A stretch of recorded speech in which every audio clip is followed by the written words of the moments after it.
I'm the guy who makes space look cool. This is what I told the new neighbor when she asked what I do for living. In a way, that is true. Working in an animation studio, most of the times my job is to design and render images of space, stars, alien planets, etc., based on the data gathered by scientists. Saying this, I gave a wide smile to that woman and drove off in my car. I usually take my bike to work, but not that day. On the 20th of every month, I take my car instead because that's when I get to meet my mother. Not literally. About 15 years ago, my mother passed away from cancer. Before she was gone, she told a naive school-going kid, me, that after she is gone, she will become a star in the sky. Not any star. She pointed at a specific area in the night sky through a telescope, saying, "You see those two stars together? Exactly 10 days later, you will see a third star appear in between. The smiling constellation. That will be me." As if planned by the universe itself, my mother passed away on the 10th day.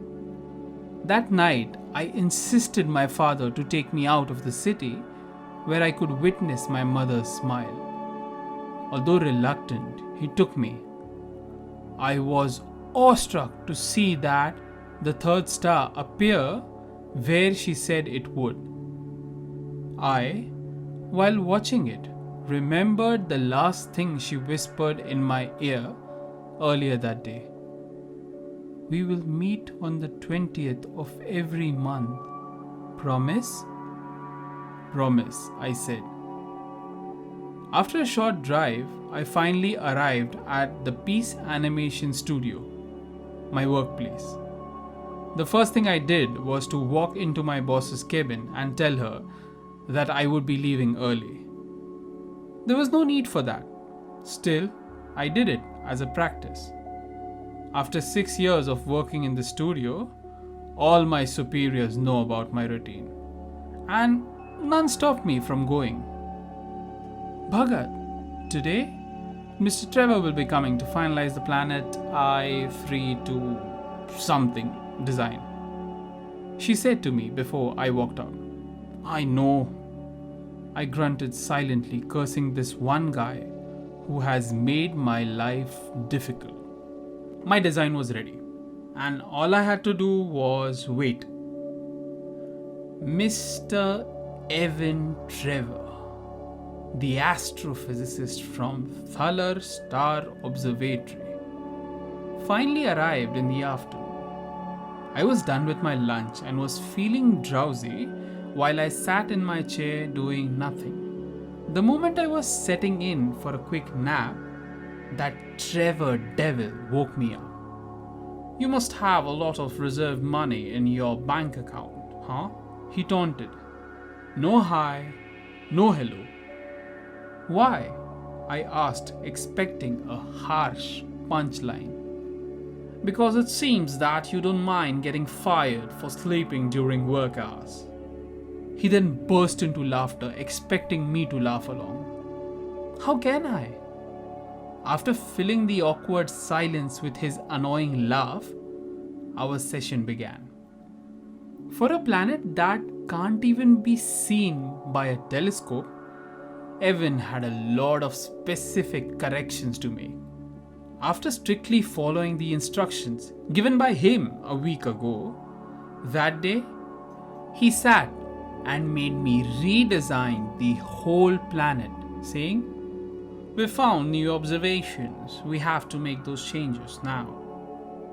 It was close to 5 in the evening when I lost my patience. What freaking matters if the planet image shows 15% of water instead of 20? Nobody cares. "I care," he replied and made me continue with work. I was supposed to leave by 6. So, quarter to 6, I told him, please give me a list of changes and I will do it. Okay, fine, he said in a soft tone after scribbling some corrections on a notepad. Then, while getting up, he added, send me the final render by tonight, okay? Tonight? What the? No, I said plainly. I'm leaving now. I have some personal work to do. Wait, what? He took out his phone, I presume to check the date. Reading it, he suddenly burst into laughter. Get out! I yelled. He continued to laugh while walking away. One might say that I can't talk to a client like that, especially to a soft-spoken person like Evan. What they don't know, that he is a blood-sucking parasite. He might appear disciplined and well-mannered, but his comments are painful. I've known him for the last 2 years and he has been exactly like that. This all began when I met Evan the first time. Being an astronomy enthusiast, I voluntarily took this project. That was before I met the person I was going to deal with.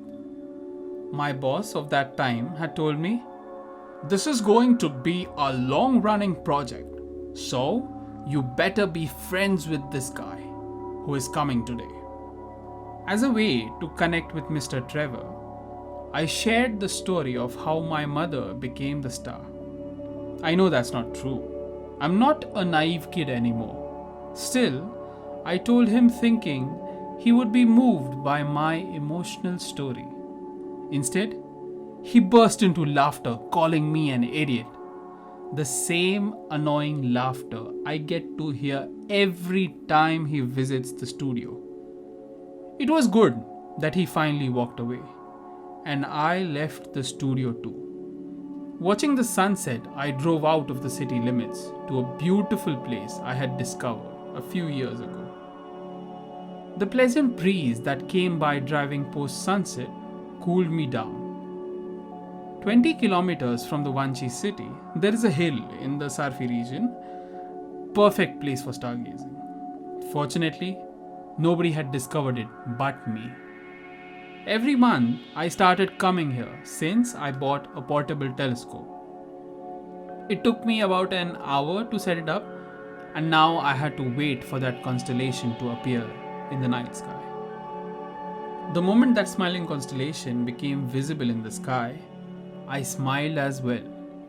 While chewing on a light snack, I looked up in the sky and started talking about everything that happened to me in the last month. Again, I'm not crazy to do this. Having learned more about astronomy ever since the passing of my mother, I know that she didn't actually turn into a star. The phenomenon of appearing and disappearing of the star has something to do with the cyclic fluctuation of the star's luminosity.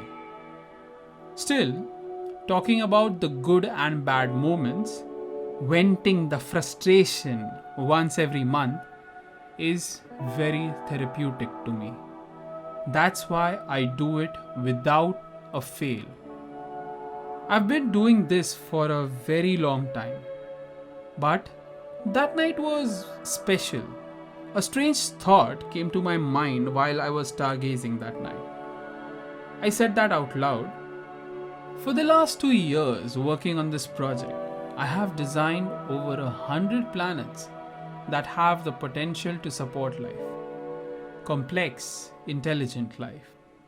So is it an exaggeration to say that as I look at the star, there could be someone on a planet far, far away watching me? Even if they don't see me, there can be someone looking precisely where I am right now. In a way, I could be talking to that person. Since we don't know for sure, there is always possibility that someone is watching me from that star. Bhagat Drisha is a naive idiot who believes in fantasies. As a child, he believed in one fantasy of talking to his deceased mother And then when he grew old, he replaced it with another of talking to an alien being. Now, there is no way for him to find if there is any truth to his belief. But as a storyteller, I have the power to say this: someone was indeed watching him from that star, that night, and every night he came to look up at the smiling constellation.